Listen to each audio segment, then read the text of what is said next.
हरि ओम नमो भगवते वासुदेवाय। श्री ओम नमो भगवते वासुदेवाय।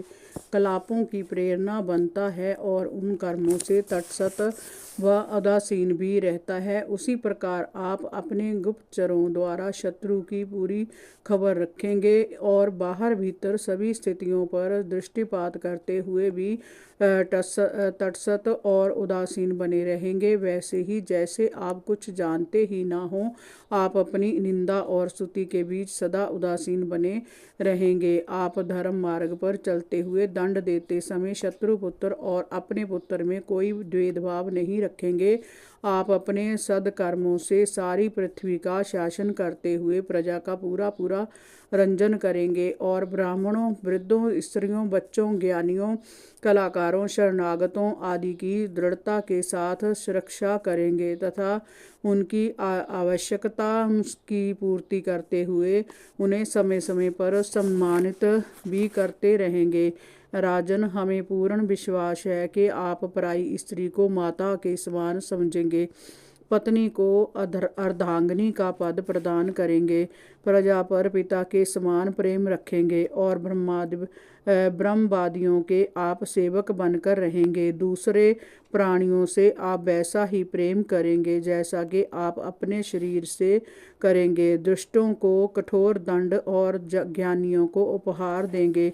वैरागियों से हार्दिक प्रेम रखेंगे। आप तीनों गुणों के अधिष्ठाता, निर्विकार, साक्षात श्रीहरि के अंश से ही अवतार लिया है। अज्ञानवश आपके इस रूप को समझना बड़ा कठिन है। जिस समय आप सूर्य की भांति उदित होकर प्रजा के मध्य जाएंगे, प्रजा आपका गुणगान करेंगी और आपको ही श्रीहरि का अवतार समझेगी। आप इस पृथ्वी का दोहन करने वाले प्रथम राजा के रूप में प्रसिद्ध होंगे और कृषि के लिए इस भूमि को समतल करेंगे। रणभूमि में कोई भी आपके तेज को सह नहीं कर सकेगा। आप इस पृथ्वी पर 100 अश्वमेध यज्ञ करेंगे। राजन, अंतिम यज्ञ अनुष्ठान के अवसर पर इंद्र यज्ञ के घोड़े को हर ले जाएगा और आपके महल के उद्यान में आपकी ब्रह्मा जी के मानस पुत्र संत कुमार जी भी से भेंट होगी। उनकी निर्मल भक्ति की प्रेरणा से आपको वह ज्ञान प्राप्त होगा जिससे पर ब्रह्मा की प्राप्ति होती है। इस प्रकार आपके यश का बखान सदियों तक प्रजा के मध्य होता रहेगा। 17वां अध्याय। महाराज पृथु का पृथ्वी पर कोप और पृथ्वी द्वारा उनकी स्तुति। मैत्रेय जी कहते हैं, इस प्रकार विदर जी, जब बंदी जन ने महाराज पृथु की स्तुति की तो महाराज ने प्रसन्न होकर उन्हें मनचाही वस्तुएं प्रदान की और उन्हें सम्मान विदा किया। सस्मान विदर जी ने पूछा, विप्रवर, पृथ्वी के तो अनेक रूप कहे गए हैं, फिर उसने गौ का रूप क्यों धारण किया? उसे धोते समय बछड़ा कौन था? धोने के पात्र का क्या हुआ?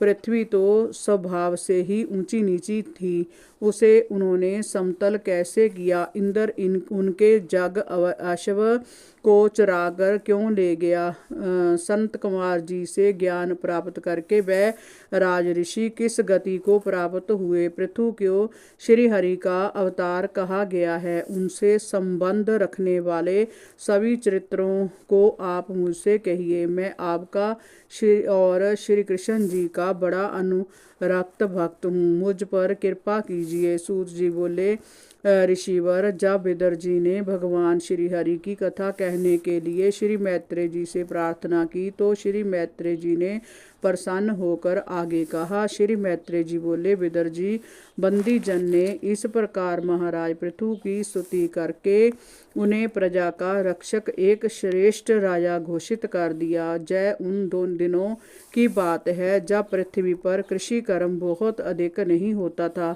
इसका कारण यही था कि एक तो पृथ्वी हमवार अर्थात समतल नहीं थी और सर्वत्र दूर दूर तक फैले हुए जंगल थे, पहाड़ थे। कृषि के लिए समतल भूमि की आवश्यकता थी, इसलिए अन्न की कमी पड़ गई थी। लोग भूख से व्याकुल होकर मरने लगे थे। प्रजा ने राजा से प्रार्थना की और अन्न का प्रबंध करने के लिए कहा। बिदरजी प्रजा की पुकार सुनकर महाराज पृथु बहुत देर तक विचार करते रहे। उन्होंने अन्न की कमी होने के कारण का पता किया और सोचा कि प्रजा की भूख की समस्या अस्थायी रूप से तो वह पूरी कर देंगे, परंतु इस समस्या का स्थायी हल तभी हो सकता है जब व्यापक क्षेत्र में कृषि की जाए। इसके लिए समतल भूमि और सिंचाई के साधनों का होना बहुत आवश्यक है। अभी तो ऐसा प्रतीत होता है कि जैसे पृथ्वी ने अन्न और जड़ी बूटियों को अपने भीतर छिपा लिया है। हरि ओम नमो भगवते वासुदेवाय। श्री ओम नमो भगवते वासुदेवाय।